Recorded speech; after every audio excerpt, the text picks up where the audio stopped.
ಹೊಸ ವರ್ಷಕ್ಕೂ ಮುನ್ನ ಬೆಂಗಳೂರಲ್ಲಿ ಡ್ರಗ್ಸ್ ಘಾಟು ಜೋರಾಗಿ ದಾಟ್ತಾ ಇದೆ. 55.88 ಕೋಟಿ ರೂಪಾಯಿ ಮೌಲ್ಯದ ಎಂಡಿ ಸಿಂಥೆಟಿಕ್ ಡ್ರಗ್ಸ್ ಸೀಸ್ ಮಾಡಲಾಗಿದೆ. ಕೋಟಿ ಮೌಲ್ಯದ ಡ್ರಗ್ಸ್ ಜೊತೆಗೆ 4 ಬಂಧನ ಮಾಡಲಾಗಿದೆ. ಹೊಸ ವರ್ಷಾಚರಣೆಗೂ ಮುನ್ನವೇ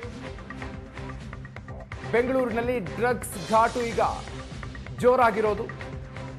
ಬೆಂಗಳೂರಿನ 3 ಕಡೆಗಳಲ್ಲಿ ಇದ್ದಂತಹ ಡ್ರಗ್ಸ್ ಫ್ಯಾಕ್ಟರಿಯನ್ನು ಸೀಸ್ ಮಾಡಲಾಗಿದೆ. ಹೊರಬಾವು, ಯರಪ್ಪನಹಳ್ಳಿ, ಕಣ್ಣೂರು ಬಳಿ ಡ್ರಗ್ಸ್ ಫ್ಯಾಕ್ಟರಿ ಪತ್ತೆಯಾಗಿದೆ. ಮಹಾರಾಷ್ಟ್ರ ANTFನಿಂದ ಬೆಂಗಳೂರಲ್ಲಿ ಡ್ರಗ್ಸ್ ಫ್ಯಾಕ್ಟರಿ ಸೀಸ್ ಮಾಡಲಾಗಿದೆ.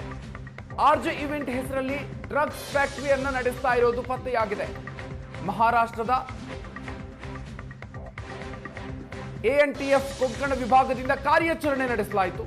ಮುಂಬೈನಲ್ಲಿ ಇತ್ತೀಚೆಗೆ 1.5 ಕೋಟಿ ರೂಪಾಯಿ ಮೌಲ್ಯದ ಡ್ರಗ್ಸ್ ಸೀಸ್ ಮಾಡಲಾಗಿದೆ. 4.1 ಕೆಜಿ ಘನ MD, 17 ಕೆಜಿ ದ್ರವ MD, ಒಟ್ಟಾರೆಯಾಗಿ 21.4 ಕೆಜಿ ಡ್ರಗ್ಸ್ ಅನ್ನು ವಶಕ್ಕೆ ಪಡೆದುಕೊಳ್ಳಲಾಗಿದೆ. ಡ್ರಗ್ಸ್ ತಯಾರಿಸುವ ಯಂತ್ರೋಪಕರಣಗಳು ಮತ್ತು ರಾಸಾಯನಿಕವನ್ನು ಕೂಡ ವಶಕ್ಕೆ ಪಡೆದುಕೊಂಡಿದ್ದಾರೆ. ಈ ಫ್ಯಾಕ್ಟರಿಗಳಿಂದ ಅನೇಕ ರಾಜ್ಯಗಳಿಗೆ ಡ್ರಗ್ಸ್ ಅನ್ನ ಸರಬರಾಜು ಮಾಡಲಾಗ್ತಾ ಇತ್ತು ಅನ್ನುವಂತ ಶಂಕೆ ವ್ಯಕ್ತ ಆಗಿದೆ. ಇದೇನು ಹೊಸ ವರ್ಷಾಚರಣೆಗೆ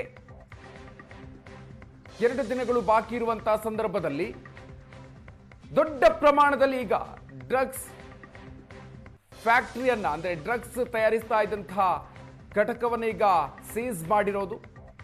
ದೊಡ್ಡ ಪ್ರಮಾಣದಲ್ಲಿ ಡ್ರಗ್ಸ್ ಪತ್ತೆಯಾಗಿದೆ. ಒಟ್ಟು 21 ಕೆಜಿ ಡ್ರಗ್ಸ್ ಅನ್ನು ವಶಕ್ಕೆ ಪಡ್ಕೊಂಡಿದ್ದಾರೆ. ಹೊರಮಾವು, ಯರಪ್ಪನಹಳ್ಳಿ, ಕಣ್ಣೂರು ಬಳಿ ಇದ್ದಂತಹ ಡ್ರಗ್ಸ್ ಫ್ಯಾಕ್ಟರಿ ಇದು. ಒಟ್ಟು 55.88 ಕೋಟಿ ರೂಪಾಯಿ ಮೌಲ್ಯದ MD ಸಿಂಥೆಟಿಕ್ ಡ್ರಗ್ಸ್ ಅನ್ನು ಸೀಸ್ ಮಾಡಿದ್ದಾರೆ. ಕೋಟಿ ಮೌಲ್ಯದ ಡ್ರಗ್ಸ್ ಜೊತೆಗೆ 4 ಅರೆಸ್ಟ್ ಮಾಡಲಾಗಿದೆ. ಹೆಚ್ಚಿನ ಡೀಟೇಲ್ಸ್ ಕೊಡ್ತಾರೆ ನಮ್ಮ ಪ್ರತಿನಿಧಿ ಪ್ರಜ್ವಲ್. ಇದೀಗ ನಮ್ಮ ಜೊತೆಗೆ ನೇರ ಸಂಪರ್ಕದಲ್ಲಿದ್ದಾರೆ. ಪ್ರಜ್ವಲ್, ಹೊಸ ವರ್ಷಾಚರಣೆಗೂ ಮುನ್ನವೇ ನಡೆಸಿರುವಂತಹ ಕಾರ್ಯಾಚರಣೆ, ದೊಡ್ಡ ಮಟ್ಟದಲ್ಲಿ ಈಗ ಡ್ರಗ್ಸ್ ಅನ್ನ ಸೀಸ್ ಮಾಡಿರೋದು. ಇದರ ಹಿಂದಿದ್ದವರು ಯಾರು? ಈಗಾಗಲೇ 4 ಅರೆಸ್ಟ್ ಮಾಡಲಾಗಿದೆ. ಕಿಂಗ್ ಪಿನ್ ಯಾರು ಅನ್ನೋದೇನಾದ್ರೂ ಗೊತ್ತಾಗ್ತಾ ಇದೆಯಾ? ಮಧುಕರ್, ಮಹಾರಾಷ್ಟ್ರದ ANTFನಿಂದ ಬೆಂಗಳೂರಿನ 3 ಡ್ರಗ್ಸ್ ಫ್ಯಾಕ್ಟರಿಗಳ ಮೇಲೆ ದಾಳಿಯನ್ನ ಮಾಡಿ ಅಲ್ಲಿ ಸೀಸ್ ಮಾಡಿರುವಂತದ್ದು. ಈ ಹಿಂದೆ ಮುಂಬೈನಲ್ಲಿ 1.5 ಕೋಟಿ ಮೌಲ್ಯದ ಡ್ರಗ್ಸ್ ಸೀಸ್ ಆಗಿರುತ್ತೆ. ಅದರಲ್ಲಿ ಅಬ್ದುಲ್ ಅನ್ನುವಂಥವ್ರನ್ನ ಅರೆಸ್ಟ್ ಮಾಡ್ಕೊಂಡಿರ್ತಾರೆ. ಆತನನ್ನ ವಿಚಾರಣೆ ಮಾಡಿದಂತಹ ವೇಳೆಯಲ್ಲಿ ಬೆಳಗಾವಿಯ ಪ್ರಶಾಂತ್ ಪಾಟೀಲ್ ಅನ್ನುವಂಥವ್ರ ಹೆಸರನ್ನ ಬಾಯ್ಬಿಟ್ಟಿರ್ತಾನೆ. ಈ ಸಂದರ್ಭದಲ್ಲಿ ಪ್ರಶಾಂತ್ ಪಾಟೀಲ್ ಅನ್ನ ಕೂಡ ವಶಕ್ಕೆ ಪಡೆದು ವಿಚಾರಣೆ ಮಾಡಿದಂತಹ ಸಂದರ್ಭದಲ್ಲಿ ಬೆಂಗಳೂರಿನ 3 ಕಡೆ ಈ ರೀತಿಯಲ್ಲಿ ಡ್ರಗ್ ಅನ್ನ ಉತ್ಪಾದಿಸ್ತಾ ಇರೋದ್ರ ಬಗ್ಗೆ ಮಾಹಿತಿ ಸಿಕ್ಕಿರುತ್ತೆ. ಆ ನಿಟ್ಟಿನಲ್ಲಿ ಮಹಾರಾಷ್ಟ್ರದ ANTF ಕೊಂಕಣ ವಿಭಾಗದ ಸಿಬ್ಬಂದಿಗಳೇನಿರ್ತಾರೆ ಅವರು ದಾಳಿಯನ್ನ ಮಾಡ್ತಾರೆ. ದಾಳಿಯನ್ನ ಮಾಡಿ ಈಗಾಗಲೇ ವಶಕ್ಕೆ ಪಡೆದಿರುವಂತದ್ದು. ಅಲ್ಲಿ ತಯಾರಿಸಿದಂತಹ ಯಂತ್ರೋಪಕರಣಗಳಾಗಿರ್ಬೋದು ಅದೆಲ್ಲವನ್ನ ಕೂಡ ಈಗಾಗಲೇ ಸೀಸ್ ಮಾಡಲಾಗಿದೆ. ಅಷ್ಟೇ ಅಲ್ಲದೆ ಇವರು ಎಲ್ಲಿಂದ ಯಾವ ಕಡೆಗೆ ಇವರು ಸಪ್ಲೈ ಮಾಡ್ತಾ ಇದ್ರು ಅನ್ನೋದ್ರ ಬಗ್ಗೆ ಕೂಡ ಮಾಹಿತಿಯನ್ನು ಕಲೆ ಹಾಕ್ತಾ ಇದ್ದಾರೆ.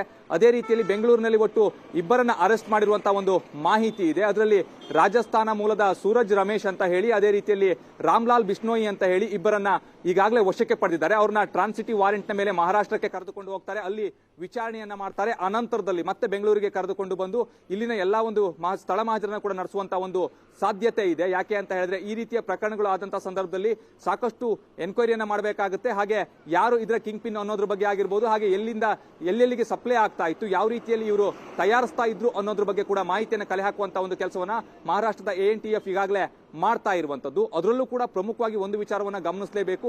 ಇಷ್ಟೊಂದು ದೊಡ್ಡ ಪ್ರಮಾಣದಲ್ಲಿ ಫ್ಯಾಕ್ಟರಿ ಇದ್ರೂ ಕೂಡ ಹಾಗಾದ್ರೆ ಬೆಂಗಳೂರು ಪೊಲೀಸರಿಗೆ ಇದ್ರ ಬಗ್ಗೆ ಮಾಹಿತಿ ಇರ್ಲಿಲ್ವಾ ಅನ್ನುವಂಥದ್ದಿಂದ ಇದು ದೊಡ್ಡ ಪ್ರಶ್ನೆ ಅಂತಾನೆ ಹೇಳ್ಬೋದು. ಯಾಕೆ ಅಂತ ಹೇಳಿದ್ರೆ ಅವರವರ ಸ್ಟೇಷನ್ ಲಿಮಿಟ್ಸ್ ನಲ್ಲಿ ಇರುವಂತಹ ಈ ರೀತಿಯ ವಿಚಾರಗಳ ಬಗ್ಗೆ ಹಾಗಾದ್ರೆ ಇವರು ಗಮನ ಹರಿಸೋದಿಲ್ವಾ ಅನ್ನುವಂಥದ್ದು ಪ್ರಮುಖವಾದಂತಹ ವಿಚಾರ. ಈ ಹಿಂದೂ ಕೂಡ ಮೈಸೂರಿನಲ್ಲಿ ಇದೇ ರೀತಿಯ ಒಂದು ಫ್ಯಾಕ್ಟರಿಯ ಮೇಲೆ ಮಹಾರಾಷ್ಟ್ರ ಪೊಲೀಸರೇ ದಾಳಿಯನ್ನ ಮಾಡಿದ್ರು. ಆ ಸಂದರ್ಭದಲ್ಲೂ ಕೂಡ ಮೈಸೂರು ಪೊಲೀಸರಿಗೆ ಈ ಬಗ್ಗೆ ಮಾಹಿತಿಯೇ ಇರಲಿಲ್ಲ. ಅಂದ್ರೆ ಈ ರೀತಿಯ ಸಾಕಷ್ಟು ಫ್ಯಾಕ್ಟರಿಗಳು ಕೂಡ ಇಲ್ಲಿ ಇರಬಹುದು ಅನ್ನುವಂತ ಒಂದು ಅನುಮಾನ ಏನಿದೆ ಅದು ಕೂಡ ಈಗ ದಟ್ಟವಾಗ್ತಾ ಇದೆ ಅಂತಾನೆ ಹೇಳ್ಬೋದು. ಮಹಾರಾಷ್ಟ್ರ ಪೊಲೀಸರು ಈಗಾಗಲೇ ಈ ಬಗ್ಗೆ ತನಿಖೆಯನ್ನ ಕೂಡ ಮಾಡ್ತಾ ಇದ್ದಾರೆ. ಅಷ್ಟೇ ಅಲ್ಲದೆ ಈಗಾಗಲೇ 2 ಏನು ವಶಕ್ಕೆ ಪಡೆದಿದ್ದಾರಲ್ಲ ಅವರಿಂದಲೂ ಅವರ ವಿಚಾರಣೆಯನ್ನ ಕೂಡ ನಡೆಸ್ತಾ ಇರುವಂತದ್ದು. ಅವರಿಂದ ಇನ್ನು ಹೆಚ್ಚಿನ ಮಾಹಿತಿ ಏನಿದೆ ಅದು ಬರಬೇಕಾಗಿದೆ ಅಂತಾನೆ ಹೇಳ್ಬೋದು. ಅದರಲ್ಲೂ ಕೂಡ ಪ್ರಮುಖವಾಗಿ ಯರಪ್ಪನಹಳ್ಳಿಯಲ್ಲಿ ಸಾಕಷ್ಟು ದೊಡ್ಡ ಪ್ರಮಾಣದಲ್ಲಿ ಡ್ರಗ್ಸ್ ಅನ್ನ ಉತ್ಪಾದನೆ ಮಾಡ್ತಾ ಇದ್ರು ಅನ್ನುವಂಥದ್ದೇನಿದೆ ಅದು ಗೊತ್ತಾಗ್ತಾ ಇರುವಂತದ್ದು. ಸದ್ಯ ಆ ಒಂದು ಎಲ್ಲಾ ಸ್ಥಳಗಳನ್ನ ಕೂಡ ಸೀಸ್ ಮಾಡುವಂತ ಕೆಲಸವನ್ನ ಮಾಡಿದ್ದಾರೆ. ಹಾಗೆ ಇನ್ನು ಆರೋಪಿಗಳನ್ನ ವಶಕ್ಕೆ ಯಾವಾಗ ಟ್ರಾನ್ಸಿಟಿವ್ ವಾರೆಂಟ್ ಮೇಲೆ ಮಹಾರಾಷ್ಟ್ರಕ್ಕೆ ಕರೆದುಕೊಂಡು ಹೋಗ್ತಾರೆ ಅಲ್ಲಿ ವಿಚಾರಣೆ ಮಾಡಿದ ಬಳಿಕದಲ್ಲಿ ಇನ್ನಷ್ಟು ಮಾಹಿತಿಗಳು ಹೊರಬರುತ್ತೆ ಅಂತಾನೆ ಹೇಳ್ಬೋದು. ಸದ್ಯ ಬೆಂಗಳೂರಿನ ಹಲವು ಕಡೆಗಳಲ್ಲಿ ಈ ರೀತಿಯ ಫ್ಯಾಕ್ಟರಿಗಳು ಇದೆಯಾ ಅನ್ನುವಂತ ಒಂದು ಅನುಮಾನ ಏನಿದೆ ಅದು ಕೂಡ ವ್ಯಕ್ತವಾಗ್ತಾ ಇರುವಂತದ್ದು. ಈಗಾಗಲೇ ಬೆಂಗಳೂರು ಪೊಲೀಸರು ಕೂಡ ಅಲರ್ಟ್ ಆಗಿದ್ದಾರೆ. ಈ ರೀತಿಯಲ್ಲಿ ಬೇರೆ ಏನಾದ್ರೂ ಇದೆಯಾ ಅನ್ನೋದ್ರ ಬಗ್ಗೆ ಕೂಡ ಮಾಹಿತಿಯನ್ನ ಕಲೆ ಹಾಕುವಂತ ಒಂದು ಕೆಲಸವನ್ನ ಕೂಡ ಮಾಡ್ತಾ ಇರುವಂತದ್ದು. ಒಟ್ಟು ಇಲ್ಲಿ 4 ಕೆಜಿ ಘನ ಎಂಡಿ, ಅದೇ ರೀತಿಯಲ್ಲಿ 17 ಕೆಜಿ ದ್ರವ ಎಂಡಿಯನ್ನು ಕೂಡ ವಶಕ್ಕೆ ಪಡೆಯಲಾಗಿದೆ. ಒಟ್ಟು ಮೌಲ್ಯ 55 ಕೋಟಿ ಅಂತ ಅಂದಾಜಿಸಲಾಗ್ತಾ ಇರುವಂತದ್ದು. ಅದಕ್ಕಿಂತ ಜಾಸ್ತಿ ಪ್ರಮಾಣದಲ್ಲಿ ಇನ್ನೂ ಉತ್ಪಾದನೆ ಆಗಿತ್ತಾ ಅನ್ನೋದ್ರ ಬಗ್ಗೆ ಕೂಡ ಮಾಹಿತಿಯನ್ನು ಕಲೆ ಹಾಕ್ತಾ ಇದ್ದಾರೆ. ಈ ಕರ್ನಾಟಕ ಅಲ್ಲದೆ ಬೇರೆ ಬೇರೆ ರಾಜ್ಯಗಳಿಗೂ ಕೂಡ ಹಾಗಾದ್ರೆ ಇಲ್ಲಿಂದ ಸಪ್ಲೈ ಆಗ್ತಾ ಇತ್ತಾ ಅನ್ನುವಂತ ಒಂದು ಅನುಮಾನ ಏನಿದೆ ಅದು ಈಗ ದಟ್ಟ ಆಗ್ತಾ ಇದೆ ಅಂತ ಹೇಳ್ಬೋದು. ಕಾರಣ ಏನು ಅಂತ ಹೇಳಿದ್ರೆ ಮೊದಲ ಆರೋಪಿ ಬಂಧನ ಆಗುವಂತದ್ದು ಮುಂಬೈನಲ್ಲಿ, ಅದರಲ್ಲೂ ಕೂಡ 1.5 ಕೋಟಿ ಡ್ರಗ್ಸ್ ಸಿಕ್ಕಿರುತ್ತೆ. ಆ ನಿಟ್ಟಿನಲ್ಲಿ ಅಲ್ಲಿಂದ ಸಿಕ್ಕಂತ ಮಾಹಿತಿಯ ಆಧಾರದ ಮೇಲೆ ಮಹಾರಾಷ್ಟ್ರದ ANTF ಏನಿದೆ ಅದು ಇಲ್ಲಿಯವರೆಗೆ ಕಾರ್ಯಾಚರಣೆಯನ್ನು ನಡೆಸಿಕೊಂಡು ಬಂದಿದೆ ಅನ್ನುವಂಥದ್ದೇನಿದೆ ಅದು ಗೊತ್ತಾಗ್ತಾ ಇರುವಂತದ್ದು. ಆ ನಿಟ್ಟಿನಲ್ಲಿ ಇಲ್ಲಿನ ಇನ್ನೂ ಸಾಕಷ್ಟು ಕಡೆಗಳಲ್ಲಿ ಈ ಒಂದು ಜಾಲ ಹಬ್ಬಿರುವಂತಹ ಒಂದು ಸಾಧ್ಯತೆ ಇದೆ ಅಂತಾನೆ ಅನುಮಾನವನ್ನು ವ್ಯಕ್ತಪಡಿಸಲಾಗ್ತಾ ಇರುವಂತದ್ದು. ಮಧುಕರ್, ಪ್ರಜ್ವಲ್, ಅಂದ್ರೀಗ ಮೊದಲೆಲ್ಲ ಬೇರೆ ಬೇರೆ ಕಡೆಗಳಿಂದ ಡ್ರಗ್ಸ್ಗಳನ್ನು ತಂದು ಇಲ್ಲಿ ಮಾರಾಟ ಮಾಡುವಂತಹ ಜಾಲಗಳನ್ನು ನಾವು ಅನೇಕ ಸಂದರ್ಭಗಳಲ್ಲಿ ನೋಡಿದ್ದೀವಿ, ಪದೇ ಪದೇ ಗೊತ್ತಾಗ್ತಾ ಇರುತ್ತದೆ. ಆದರೆ ಈ ಒಂದು ಪ್ರಕರಣಕ್ಕೆ ಸಂಬಂಧಪಟ್ಟಂತೆ ಇಲ್ಲೇ ಫ್ಯಾಕ್ಟರಿಯನ್ನೇ ನಿರ್ಮಾಣ ಮಾಡಿಕೊಂಡು ಅವರು ತಯಾರು ಮಾಡ್ತಾ ಇದ್ರು ಅನ್ನುವಂಥ ವಿಚಾರ, ಇದು ಈ ಒಂದು ಡ್ರಗ್ಸ್ ಮಾಫಿಯಾ ನೆಕ್ಸ್ಟ್ ಲೆವೆಲ್ಗೆ ಹೋಗಿರೋ ರೀತಿಯಲ್ಲೇ ಕಂಡು ಬರ್ತಾ ಇದೆ ಪ್ರಜ್ವಲ್. ಖಂಡಿತವಾಗಿಯೂ ಕೂಡ ಮಧುಕರ್, ಯಾಕೆ ಅಂತ ಹೇಳಿದ್ರೆ ಇಲ್ಲಿ RJ ಇವೆಂಟ್ ಅನ್ನುವಂತ ಒಂದು ಹೆಸರಿನಲ್ಲಿ ಫ್ಯಾಕ್ಟರಿಯನ್ನು ಓಪನ್ ಮಾಡಿರ್ತಾರೆ. ಅಲ್ಲಿ ಡ್ರಗ್ಸ್ ಉತ್ಪಾದನೆ ಆಗ್ತಾ ಇದೆ ಅನ್ನೋದ್ರ ಬಗ್ಗೆ ಯಾರಿಗೂ ಕೂಡ ಮಾಹಿತಿ ಅನ್ನುವಂಥದ್ದೇ ಇರೋದಿಲ್ಲ. ಆ ಒಂದು ನಿಟ್ಟಿನಲ್ಲಿ ಗಮನಿಸ್ತಾ ಹೋದ್ರೆ ಅಂದ್ರೆ 3 ಕಡೆಗಳಲ್ಲಿ ದಾಳಿ ಮಾಡ್ತಾರೆ ಮಹಾರಾಷ್ಟ್ರದ ANTF ಅಂತ ಹೇಳಿದ್ರೆ ಅಂದ್ರೆ ಇನ್ನು ಸಾಕಷ್ಟು ಕಡೆಗಳಲ್ಲಿ ಈ ರೀತಿಯಾಗಿ ಇರಬಹುದಾ ಅನ್ನುವಂತ ಒಂದು ಅನುಮಾನ ಏನಿದೆ ಅದು ದಟ್ಟವಾಗ್ತಾ ಇದೆ. ಯಾಕೆ ಅಂತ ಹೇಳಿದ್ರೆ ಫ್ಯಾಕ್ಟರಿಗಳಲ್ಲಿ ಇವರು ಉತ್ಪಾದನೆ ಮಾಡಿ ಬೇರೆ ರಾಜ್ಯಗಳಿಗೆ ಅಥವಾ ಕರ್ನಾಟಕದ ನಾನಾ ಭಾಗಗಳಿಗೆ ಇವರು ಸಪ್ಲೈ ಮಾಡ್ತಾ ಇದ್ರು ಅನ್ನುವಂಥದ್ದೇನಿದೆ ಇದು ನಿಜಕ್ಕೂ ಕೂಡ ಆತಂಕಕಾರಿ ಸಂಗತಿ ಅಂತಾನೆ ಹೇಳ್ಬೋದು. ಯಾಕೆ ಅಂತ ಹೇಳಿದ್ರೆ ಬೆಂಗಳೂರಿನಲ್ಲಿ ಈಗಾಗಲೇ ನಾವು ಡ್ರಗ್ಸ್ ಮುಕ್ತ ರಾಜ್ಯವನ್ನ ಮಾಡ್ತೀವಿ, ಡ್ರಗ್ಸ್ ಮುಕ್ತ ಸಿಟಿಯನ್ನಾಗಿ ಮಾಡ್ತೀವಿ ಅನ್ನುವಂತ ಒಂದು ವಿಚಾರವನ್ನ ಬೆಂಗಳೂರು ಪೊಲೀಸ್ ಕಮಿಷನರ್ ಯಾವಾಗಲೂ ಕೂಡ ಹೇಳ್ತಾ ಇದ್ರು. ಹಾಗೆ ಹೋಮ್ ಮಿನಿಸ್ಟರ್ ಕೂಡ ಅದೇ ಮಾತನ್ನ ಹೇಳ್ತಾ ಇದ್ರು. ಆದ್ರೆ ಇಷ್ಟು ಹತ್ತರದಲ್ಲಿಯೇ ಈ ರೀತಿಯ ಫ್ಯಾಕ್ಟರಿಗಳು ಕಂಡು ಬರ್ತಾ ಇದೆ ಅಂತ ಹೇಳಿದ್ರೆ ಅದರಲ್ಲೂ ಕೂಡ ಡ್ರಗ್ಸ್ ಉತ್ಪಾದನೆಯನ್ನ ಬೆಂಗಳೂರಿನ ಹೊರವಲಯದಲ್ಲಿ ಇವರು ಮಾಡ್ತಾ ಇದ್ದಾರೆ ಅಂತ ಹೇಳಿದ್ರೆ ನಿಜಕ್ಕೂ ಕೂಡ ಇದು ಸಾಕಷ್ಟು ಆತಂಕಕಾರಿ ವಿಚಾರ. ಈ ನಿಟ್ಟಿನಲ್ಲಿ ಸಾಕಷ್ಟು ತನಿಖೆ ಕೂಡ ಆಗಬೇಕಾಗಿರುವಂತದ್ದು. ಅಷ್ಟೇ ಅಲ್ಲದೆ ಬೇರೆ ಯಾವುದಾದ್ರೂ ಜಾಗದಲ್ಲಿ ಈ ರೀತಿಯ ಫ್ಯಾಕ್ಟರಿಗಳು ಇದೆಯಾ ಅನ್ನೋದ್ರ ಬಗ್ಗೆ ಕೂಡ ಪೊಲೀಸರು ಮಾಹಿತಿಯನ್ನು ಕಲೆ ಹಾಕಬೇಕಾಗುತ್ತೆ. ಹಾಗೆ ಸಾಕಷ್ಟು ಸೂಕ್ಷ್ಮವಾಗಿ ಇದ್ರ ಬಗ್ಗೆ ಪರಿಶೀಲನೆಯನ್ನು ಕೂಡ ಮಾಡಬೇಕಾಗುತ್ತೆ. ಕಾರಣ ಏನು ಅಂತ ಹೇಳಿದ್ರೆ ಹೊಸ ವರ್ಷ ಈಗಾಗಲೇ ಸಮೀಪಿಸ್ತಾ ಇದೆ, ಎಲ್ಲೂ ಕೂಡ ಡ್ರಗ್ಸ್ ಸಿಗಬಾರ್ದು ಅನ್ನುವಂತ ಉದ್ದೇಶದಿಂದ ಸಾಕಷ್ಟು ಕಡೆ ಕಾರ್ಯಾಚರಣೆಯನ್ನು ಕೂಡ ಮಾಡ್ತಾ ಇದ್ದಾರೆ. ಆದ್ರೆ ಇಷ್ಟೊಂದು ದೊಡ್ಡ ಪ್ರಮಾಣದಲ್ಲಿ ಡ್ರಗ್ಸ್ ರಾಕೆಟ್ ಏನಿದೆ ಅದು ಪತ್ತೆಯಾಗಿರುವಂತದ್ದು, ಇಷ್ಟೊಂದು ದೊಡ್ಡ ಪ್ರಮಾಣದ ಜಾಲ ಕೂಡ ಈಗ ಪತ್ತೆಯಾಗ್ತಾ ಇದೆ. ಇದರ ಕಿಂಗ್ ಪಿನ್ ಯಾರು, ಅದೇ ರೀತಿಯಲ್ಲಿ ಇದು ಎಲ್ಲಿಗೆ ಸಪ್ಲೈ ಆಗ್ತಾ ಇತ್ತು ಅನ್ನೋದು ಕೂಡ ಇಲ್ಲಿ ಪ್ರಮುಖವಾದಂತಹ ಒಂದು ವಿಚಾರವಾಗ್ತಾ ಹೋಗುತ್ತೆ. ಹಾಗಾಗಿ ಮಹಾರಾಷ್ಟ್ರದ ANTF ಏನಿದೆ ಅದು ತನಿಖೆಯನ್ನು ಕೂಡ ಈಗಾಗಲೇ ಮುಂದುವರಿಸ್ತಾ ಇರುವಂತದ್ದು. Madhukar, thank you Prajwal ಡೀಟೇಲ್ಸ್ಗೆ.